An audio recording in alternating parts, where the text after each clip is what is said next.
I'm now going to show you how to make this winter rose the most valuable plant in your garden. Okay, so after removing the bag, you will find the rose is wrapped in a special craft paper, and the medium around the roots is simply there to maintain. Roll the paper.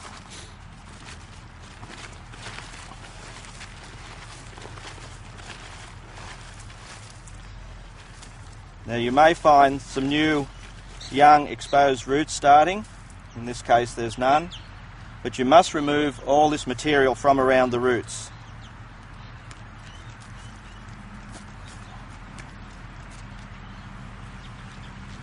Yes, here we have some of the new little feeder roots just starting. While preparing the hole, we simply need to make sure that this plant is rehydrated. Just simply drop it in a bucket of water. Okay, we've dug the hole, as you can see, nice and deep, nice and large. It's moist, but it's not really wet enough. So what we're going to do now is to fill this hole with water. This allows the rose to get everything it needs to get those new roots established.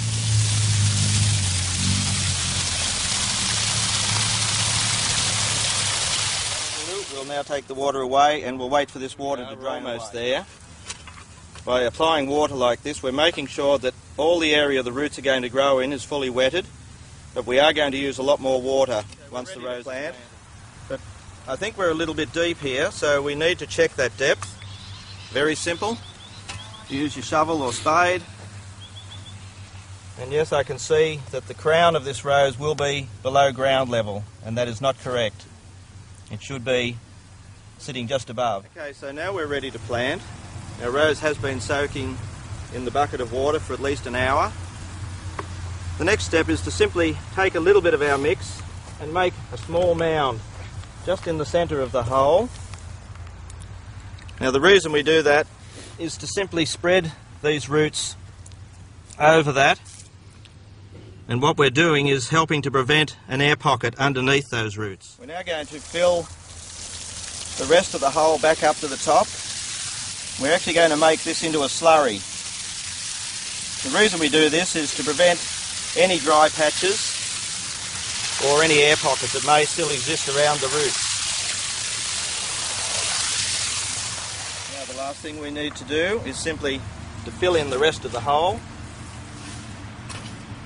making sure that the rose is nice and straight.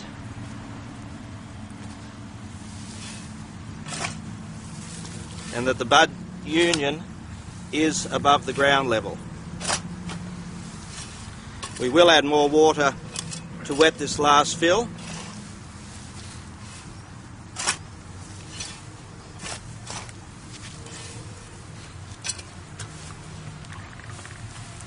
And again, just simply firm it down so it's nice and firm in the ground and level out the soil, leaving a slight well towards the plant.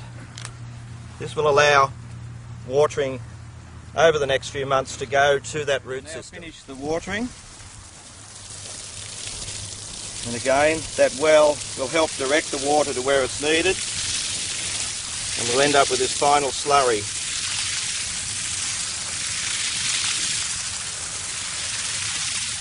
The stage we need now is the application of the best mulch you can get. Here we're using Swanes grow cubes. These cubes are highly compressed lucerne, and once they get wet they will expand and spread. This bucket full is sufficient for around about 2 to 3 roses. Simply spread them out so they're not physically touching too much and just a little bit away from the stem. And once they get wet, they will start to expand. They will help keep the soil cool during the summer and help keep moisture in, and to a degree help suppress weeds. One little last water now just to get these cubes activated, making sure you only use the hose on the days you can, but a watering can will certainly do the job.